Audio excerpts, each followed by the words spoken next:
Fala pessoal, tudo bem com vocês? Galera, muito prazer, meu nome é Daniel Cataldo e eu vou ser seu professor de Física. Na aulinha de hoje, nós vamos falar um pouquinho sobre os tipos de forças que nós temos dentro da nossa mecânica. Bora para a aula? Então solta a vinheta.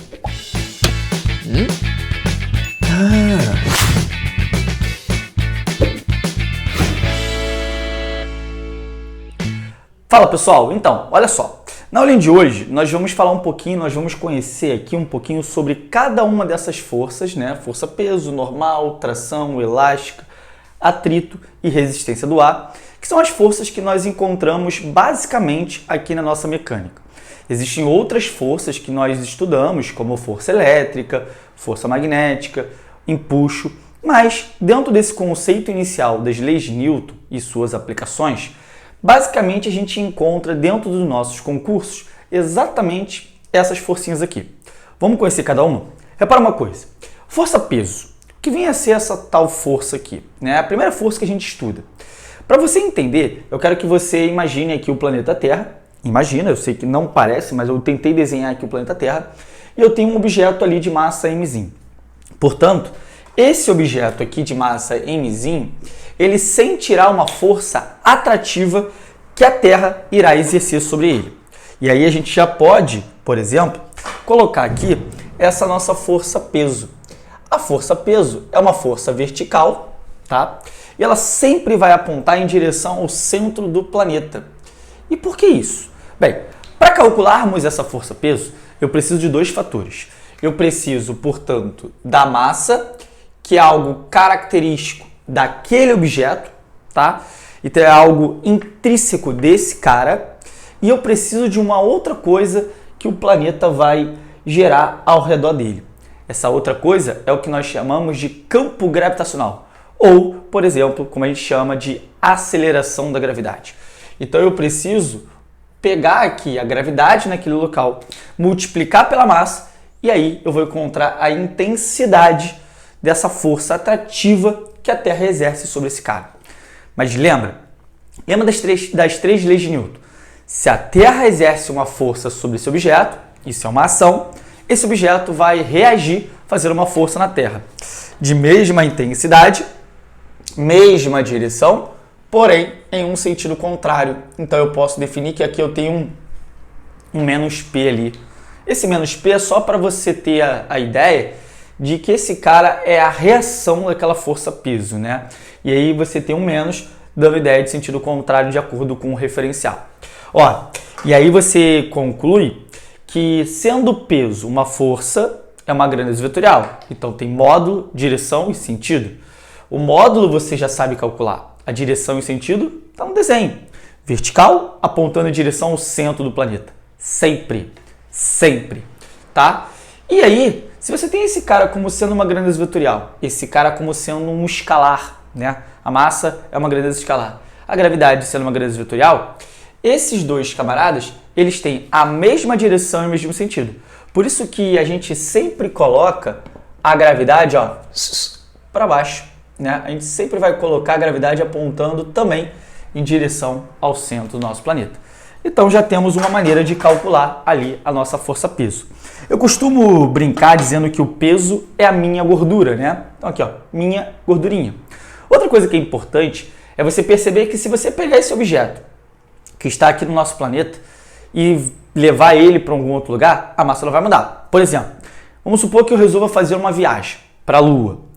Se eu sair do planeta e chegar lá na Lua, a minha massa não vai mudar. Mas essa força atrativa muda, porque esse peso depende da aceleração gravitacional do local. E eu sei que a gravidade lá na Lua é 1/6 da gravidade da Terra. Então, essa força atrativa exercida pela Lua sobre o meu corpo lá vai ser menor. Maravilha? Então aqui a gente já sabe como calcular a nossa força-peso. Lembra sempre que esses dois camaradas são grandezas vetoriais. Ok, até aí? Beleza? Maravilha? Segunda força que a gente estuda é o que nós chamamos de força normal. Essa força normal é uma força de contato. E quem exerce esse contato é o objeto com a superfície. E eu peguei três situações. Um plano horizontal, um plano inclinado e um plano vertical.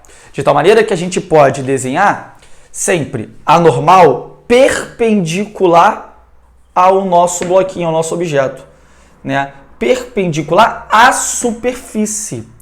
Então, repara, eu tenho a normal aqui, eu tenho a normal aqui e eu tenho a minha normalzinha aqui. Cataldo, mas por que acontece isso? Bem, isso acontece porque esse bloco está apoiado nesses planos. Automaticamente, ele está criando uma pressãozinha ali, né? E aí ele vai ter uma ação, ele vai pressionar a superfície. Consequentemente, pela terceira lei de Newton, a superfície não vai deixar isso aqui por menos, né? Então ela vai simplesmente fazer uma força contrária à força que esse bloco fez. Da mesma maneira que o bloco exerce uma pressão, aplicando uma força sobre aquela área de contato, a superfície exerce uma pressão naquela base ali no nosso bloquinho. Então, ela reage fazendo uma força. Então, se eu quero saber a força que atua sobre esses blocos, devido à superfície, eu tenho a normal sendo uma força de contato perpendicular à superfície, ok? Cataldo, temos alguma equação para calcular essa normal? Não temos. Nós vamos precisar das leis de Newton para poder encontrar a normal, caso seja necessário, caso ele venha pedir. Ok até aí? Beleza? Maravilha? Observação importante. Esse cara, ele não será a reação do meu peso. Até porque, numa situação como essa, a gente costuma, né, sempre apontar as forças, e quando a gente chega aqui e fala assim, pô, eu tenho um peso aqui, né? Cataldo, então a intensidade desse peso é igual à intensidade dessa normal? É. Ah, então se eles são iguais, eu posso dizer que eles formam uma ação-reação? Não. Lembra que para você ter a terceira lei de Newton sendo válida aqui, você tem que ter a mesma intensidade, você tem que ter a mesma direção, sentidos contrários. Lembra que esses três eu consigo observar aqui. Mas eu tenho um quarto ponto, né? Essas forças precisam atuar em corpos diferentes. E aqui eu só tenho um único corpo. Completando os nossos desenhos aqui, só para a gente visualizar, já que a gente já sabe o peso é sempre vertical para baixo aqui, ó. E aqui eu também tenho o nosso peso vertical para baixo ali. Ok? Maravilha até aqui? Vamos lá. Outra força importante é o que nós chamamos de força de tração ou tensão, né? Algumas literaturas chamam isso de tensão também. Imagina que tem um garoto e ele laçou ali uma corda naquele bloco, ele vai puxar aquele bloquinho dali. Ao puxar aquele bloquinho dali, ele faz uma força na corda e a corda faz uma força no bloco. Consequentemente, eu tenho uma força exercida por esse fio, por essa corda, que a gente chama de tração. Além disso, para esse desenho aqui, para essa situação, você tem normal, né? E você tem um peso ali também, né? Então eu também tenho a traçãozinha já com uma terceira força. Cataldo, existe uma maneira de calcular essa tração? Assim como a normal, eu não vou ter uma equação pronta, igual o nosso peso, para calcular essa tração. Eu preciso também das leis de Newton para encontrar o valor dessa tração, caso seja pedido aí na nossa questão. Maravilha? Vamos lá. Quarta força, força elástica. O que acontece aqui? Bem, a força elástica, ela aparece simplesmente devido a uma deformação de um sistema elástico. E quando eu falo de um sistema elástico, não necessariamente eu preciso ter uma mola ou um elástico. Qualquer situação, né, qualquer sistema que se deforma e automaticamente volta para o lugar após, né, aplicação de uma força, você tem de fato um sistema elástico. Então a bolinha que eu aperto e depois ela volta para o lugar é exatamente um sistema elástico aí pra gente. Mas pegando basicamente, né, molas de elásticos, eu posso observar o seguinte. Eu coloquei uma mola presa ao teto, tá? E aí eu simplesmente medi o comprimento dessa mola. Esse comprimento é um comprimento inicial, essa mola está relaxada, então eu vou chamar aquilo ali de L0. Essa mola não tem deformação, é o comprimento natural dessa mola. Aí eu peguei um balde com água, por exemplo, e pendurei ali naquela molinha. Repara que na situação número 2, nós percebemos que a mola esticou um pouquinho. Então, eu posso também medir aqui, ó, o comprimento da nossa molinha. E aí eu vou ter um comprimento L, onde esse L é maior do que o meu L0. Cataldo, sempre eu vou esticar a minha mola? Não, você pode comprimir também, tá? Eu estou pegando um exemplo onde você está esticando a mola. Mas você pode comprimir ela que vai ter essa tal força elástica. Porque se você parar para pensar, quais são as forças que atuariam sobre esse balde aqui? Ah, eu tenho peso e eu tenho força elástica. Então aqui eu tenho uma força elástica que começou a surgir por conta dessa deformação que nós estamos criando aqui no sistema. Então, devido a essa deformação, surge essa força elástica. Por exemplo, imagina que você pega um estilingue e puxa. Você vai deformar o elástico. No momento que você solta isso aqui, isso sai com uma velocidade. Então, essa força elástica ela vai surgir devido à deformação. Essa deformação pode ser você alongando, né, aquele elástico, aquela mola, ou comprimindo também, tá? Mas lembra sempre que essa força elástica é sempre uma força restauradora. Ela sempre vai apontar em direção à posição de equilíbrio, né? A posição natural. Lembra que você tinha esse comprimento aqui? Então ela está apontando para cima porque essa mola quer voltar para seu comprimento natural. Quer voltar para sua posição de relaxamento ali no caso, tá? Mas é legal de você perceber que se você, por exemplo, pegar esse L, né, que está aqui, e subtrair do L0, você encontra, de fato, uma deformação X. E quanto maior for essa deformação, maior será essa força elástica que nós estamos trabalhando. Outra coisa importante é saber o tipo de mola que você tem. Porque dependendo do sistema elástico que você vai encontrar, aquele sistema pode ter uma mola, um sistema de fato que seja muito difícil você criar uma deformação, você alongar ou comprimir, ou de repente seja muito fácil, tá? Isso que eu estou falando para vocês é exatamente a nossa constante elástica. É a constante elástica que vai garantir o quanto difícil ou quanto fácil é para você deformar aquele sistema. E aí, claro, para você calcular a tal força elástica, a nossa FEL, a gente precisa da constante elástica da mola, que é esse K, e eu preciso saber a deformação dessa mola. Então não esquece aí, tá? Não esquece. Esse camarada daqui, esse camarada, é a nossa deformação da mola. E esse cara daqui é o que nós chamamos de constante elástica da nossa mola no caso, tá? Outra coisa importante, e aparece muito nas questões, são as unidades medidas desse cara daqui. Por quê? Qualquer força que nós venhamos estudar, eu sempre vou medir em Newton, não é mesmo? E quando eu estou pensando na deformação dessa mola, esse X que eu deformo, seja alongar ou comprimir, eu vou medir em metro, porque é a unidade de medida do sistema internacional. Portanto, é muito importante você perceber que se por um acaso você precisar converter, porque esse cara vai aparecer em metro, por exemplo. Esse cara, você sabe que é em Newton. Consequentemente, para você ter tudo certinho, tudo alinhado, essa nossa constante elástica, esse K, precisa estar em Newton por metro. Mas nem sempre vai estar, né? De repente esse cara vai estar em Newton por centímetro. Então é muito mais fácil você mexer com a deformação da mola. Passa esse cara para centímetro, que aí fica muito mais fácil a sua conta. Mas lembra, se for um sistema internacional, esse cara tem que ser Newton por metro aí. Ok? Beleza? Agora eu te convido a olhar, né, atentamente para essa expressão. Repara que se você, por exemplo, pegar essa expressãozinha daqui, você vai olhar com muita calma e vai perceber que isso daqui lembra muito uma função do primeiro grau. Uma função do tipo y é igual a x, não é mesmo? Se isso aqui te lembra uma função do primeiro grau, o que a gente pode tentar criar aqui? Com muita calma. Eu vou tentar pegar essa equação e criar um gráfico para ela.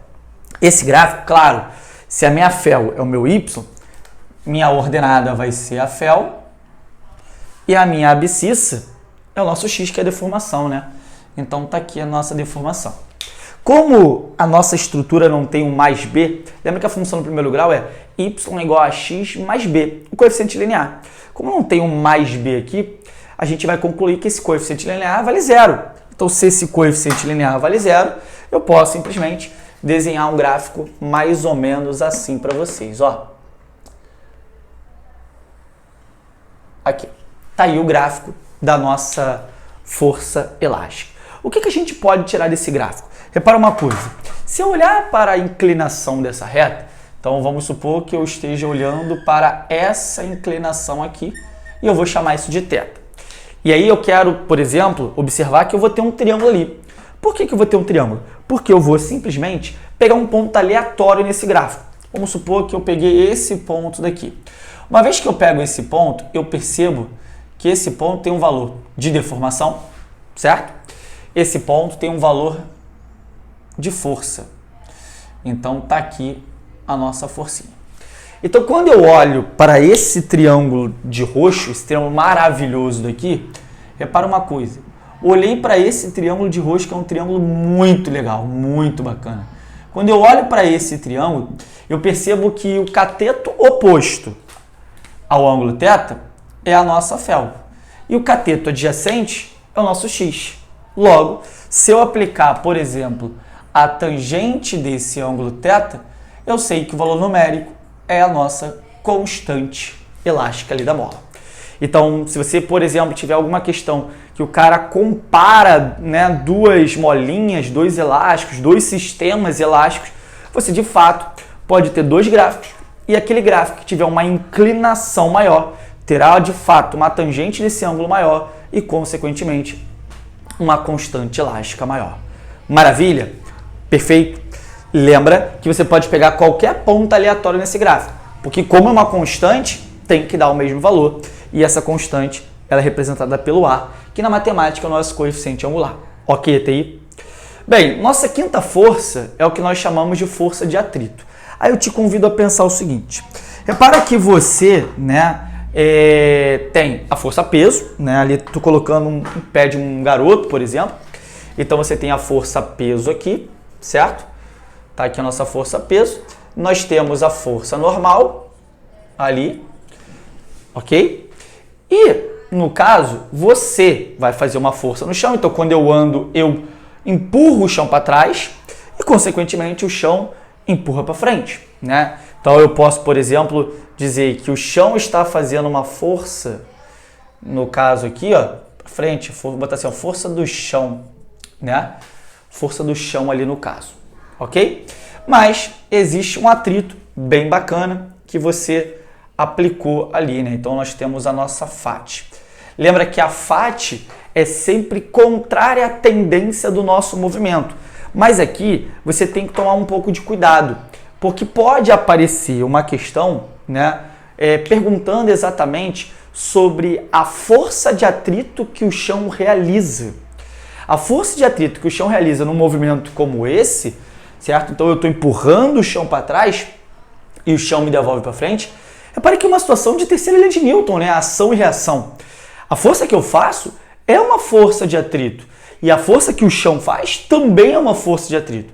Ora, se eu sei de fato que o atrito é contrário à tendência do movimento, na pergunta que ele fizer para você sobre a força que o chão exerce, o atrito que o chão exerce sobre o seu corpo, ele tem que ser para frente. Porque a tendência do nosso pé é ir para trás. Eu estou empurrando, né? E aí ele me devolve para frente. Então lembra que dependendo, na verdade, de qualquer situação, sempre que você tiver um atrito, o atrito é contrário à tendência do movimento, não contrário ao movimento. É contrário à tendência desse movimento. Isso é muito importante. E por ser uma força de contato, eu preciso de dois fatores. Ó, eu preciso da normal, né? Porque a normal é uma força de contato. Então, para calcular o meu atrito, eu preciso do coeficiente de atrito e eu preciso da nossa normal. Esse coeficiente de atrito vem devido ao contato, né, da rugosidade da sola do meu sapato ali com o chão. Por exemplo, num bloquinho ali, se eu tento empurrar o bloco, da base do meu bloquinho com o chão ali, dessa rugosidade aí. Então eu preciso lembrar que esse cara, ele é simplesmente um número. E é um número adimensional. E esse cara é fornecido, né? Então o nosso coeficiente de atrito, ele é sempre fornecido para você nas questões, tá bom? E ali, claro, você sabe que esse cara aqui é o que nós chamamos de força normal, certo? Ok?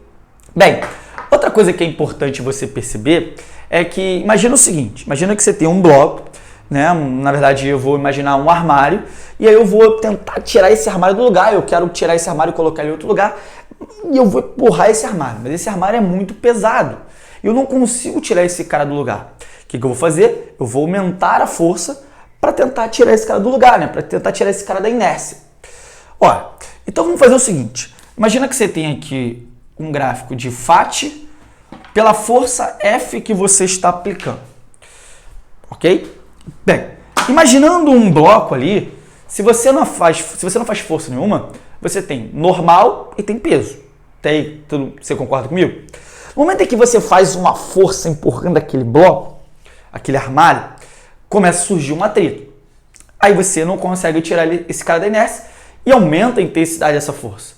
Ao aumentar a intensidade dessa força, o seu atrito vai aumentar, porque o armário não saiu do lugar. Bem, o que eu quero dizer é que conforme você foi aumentando a força aplicada, o atrito foi aumentando também. Mas vai chegar uma hora que você vai conseguir ganhar. Você vai conseguir colocar esse cara em movimento, tirar o armário da inércia. Bem, então nesse momento, você aplicou uma força mínima necessária, ok?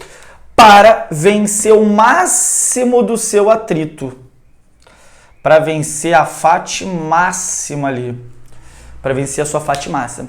Repare que esse primeiro pedaço aqui do gráfico é exatamente o seu armário parado, o seu armário está estático, ok?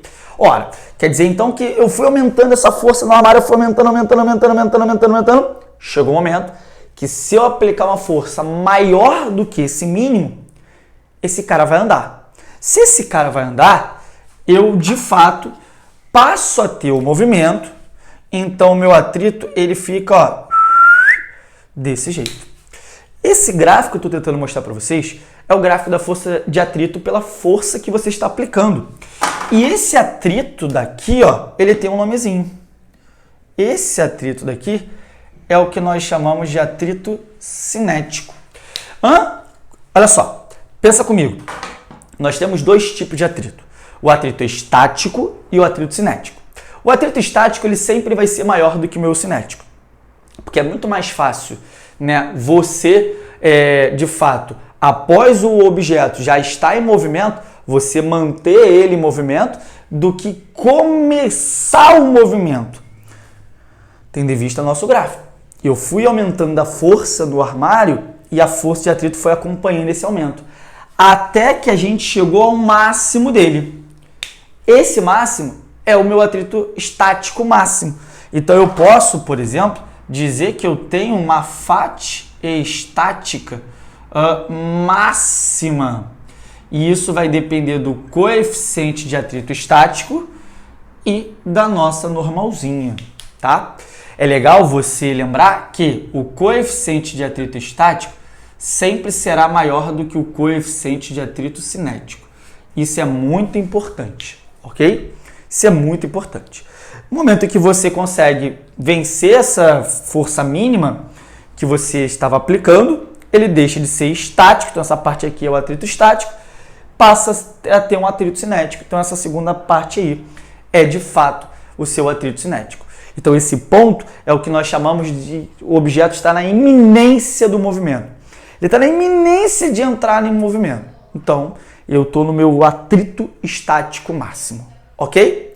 Então, lembra que você pode ter um atrito estático e pode ter um atrito cinético. Se for estático, está parado. Se for cinético, está em movimento. Onde o meu coeficiente estático é maior do que o cinético e, consequentemente, o atrito estático sempre será maior do que o meu atrito cinético. Ok? E para finalizarmos o nosso bate-papo, a nossa última força é a força resistiva do ar. A força resistiva do ar ela vai estar presente exatamente quando um objeto estiver à velocidade, porque a força resistiva do ar é proporcional ao quadrado da velocidade. Então imagina um paraquedista, ele pula de fato lá do avião e quando ele pula, ele vai ganhando velocidade, né? Ele vai ganhando velocidade. Então essa força resistiva do ar tende a aumentar, ok? Porque se a velocidade aumenta, a força resistiva do ar tende a aumentar. Maravilha? curtiram essa linda aula de mecânica hoje, tipo de forças, né, é um assunto muito importante e vai cair no seu concurso. Beleza? Vamos praticar? Tô te esperando. Abraço!